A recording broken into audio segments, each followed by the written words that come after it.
खुलुमबाय गिबियावनो नोंथांमोनखौ बयखौबो सोरजिदा क्रिएटिभिटी चेनेलाव बरायनायजों लोगोसे फुंबिलिनि गाहाम हामलायनायखौ बावहरग्रोनाय जाबाय। दिनैनि माखासे निउस आपडेटफोरखौ नोंथांमोननि सिगाङाव फोरमायथिना होनो आवगायनाय जालायबाय। नोंथांमोनहा भिडिअखौ नायनानै मोजां मोनोब्ला लाइक खालामगोन होनना आसा खालामबाय। लोगोसे इउटिउब चेनेलखौ दाबो साबस्क्राइब खालामाखैबा साबस्क्राइब खालामनानै लानो थाखाय गुरै खावलायनाय जाबाय। थ' बिदिब्ला जोङो भिडिअखौ जागायनोसै। गिबियावनो दङ थांनाय 10 फेब्रुवारि खालि चिरां जिल्लानि सिङाव थानाय रुनिकाटा ओनसोलनि सासे 14 बोसोर बैसोनि हिन्जावसाखौ जिनाहारि खालामनो नाजाग्रा 3 दायनिगिरिफोरनि गेजेराव थानाय सासे गुबै दायनिगिरिनि सावगारिखौ दिनै नुनो मोननाय जाबाय। मैयानि खौरां बिजोंफोराव बांसिन भाइराल जानाय नैबे सावगारियानो गुबै दायनिगिरि मुङा दान्थेल नार्जारि। नाथाय दिनै लांसुनिया दुथांफोरखौ केस होनाय जाबायब्लाबो बिसोरखौ दाबो हमनो मोननाय जाथ'वाखै, मानोना बिसोरो दायो बहाबा खारखोमाना दं होनना मिथिनो मोननाय जादों। आसामाव फिन पुलिसनि इनकाउन्टार। मिथिनाय बादिब्ला सनारि पुलिसआ सिखावखौ थांखिनानै इनकाउन्टार खालामदों। पुलिसआ सन्जय जयसवाल मुंनि सासे सिखावखौ थांखिनानै गुलि गावनाय जादों। जाथाया जादों सनारि सेसा सत्रआव। खारखोमानो नाजानायावनो सिखाव सन्जय जयसवालखौ थांखिना गुलि गावनाय जायो, जेराव पुलिसआ गथाम गुलि गावदोंमोन। मख'जाथावदि पुलिसनि गुलियाव सिखाव जयसवालआ गुलि नांजाना जोखोम जाबाय होननाबो खौराङाव मिथिनो मोनबावनाय जादों। मैया चिराङाव फिन आयेन बेरेखायै लाबोनाय दंफांखौ रुनिकाटा रेन्जनि सिङाव गोबां बिबांनि दंफांफोरखौ हमनो हायो।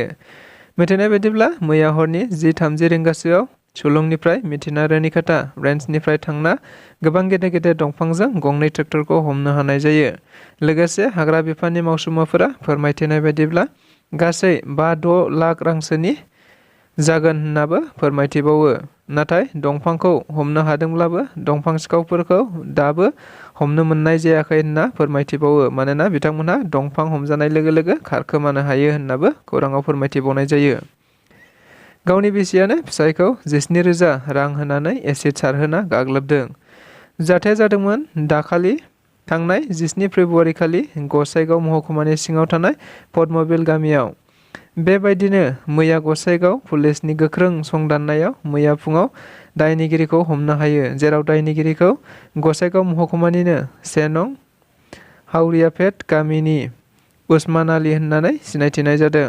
मख'जाथावदि एसिड सारजानाय उखिल आब्दुल साजादनि बारग' बिसि राशिदा बेगम आरो फिसाज्ला मारुफ आहमेदानो उस्मान आलीनो 17,000 रां होनानै बेबायदि मुगैथाव हाबाखौ मावदों होनना गसाइगाव पुलिसआ खौरांगिरिफोरनि गेजेरजों फोरमायथिना होयो। लोगोसे गासै दायनिगिरिफोरखौनो दायो गसाइगाव पुलिसआ हमनो हाजोब्बाय होननानै मिथिबावनाय जादों। बर' थुनलाइ आफादनि खौरांगिरि मेल फैगौ 23 फेब्रुवारिनिफ्राय 26 फेब्रुवारिसिम क'क्राझार जिल्लानि सिङाव थानाय पाटगावनि रानि खालायस्रि फोथाराव खुंजानो गोनां बर' थुनलाइ आफादनि 62थि बोसोरसालिया जथुम्माखौ लानानैनो मैया क'क्राझाराव थानाय बर' थुनलाइ आफादनि मावख'आव मोनसे गोनांथार मेल लानाय जायो। मिथिनाय बायदिब्ला फैगौ 62थि बोसोरसालिया जथुम्मानि थागथियारिनि बाथ्राखौ लानानैनो बे सावरायनायखौ लानाय जादों। बेखौ नोजोर बोनानैनो मैया खौरांगिरिफोरनि गेजेरजों मानगोनां आफादगिरि तरेन बर' बिथाङा फोरमायथिनाय बायदिब्ला बे हाबाफारियावनो आथिखाल बर' थुनलाइ आफादनि गोजाम आफादखौ सिफायनानै गोदान आफाद दानानै लानाय जागोन। लोगोसे बे जथुम्मानिनो थान्दै मेलनि गेजेरजों गोदान आफादगिरि आरो गाहाय नेहाथारिजों लोगोसे गुबुन गुबुन बिबानगिरिफोरखौ दानानै लानाय जागोन, जेराव बे थान्दै मेलाव गुबुन गुबुन जिल्ला आरो रायजोआरि बर' थुनलाइ आफादजों लोगोसे बर'नि गोबां माहारियारि आफादफोराबो बाहागो लागोन होननाबो फोरमायथिबावो।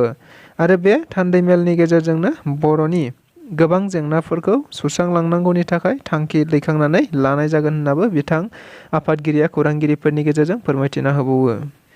बडलेण्डआव जानो गोनां गिबि खेबनि थाखाय बडलेण्ड इन्टारनेशनेल नलेज फेस्टिभेलाव बलिउडनि मुंदांखा बिबेक अबराय बिथाङा फैगौ 27 फेब्रुवारियाव बे फोरबोआव गावनि बाहागो लाफैगोनखौ समाजारि बिजोंनि गेजेरजों फोरमायथिना होदों। लोगोसे बे हाबाफारियाव गावखौ बाहागो लानो खाबु होनायनि थाखाय आथिखाल बिटिआरनि गाहाय मावफुं सोद्रोमा प्रमद बर' बिथांनिसिमबो साबायखर बावनाय जायो होननानै मिथिनो मोननाय जादों। बेजों लोगोसे दिनैनि रादाबा बेखिनियानो। गोजोन्थों।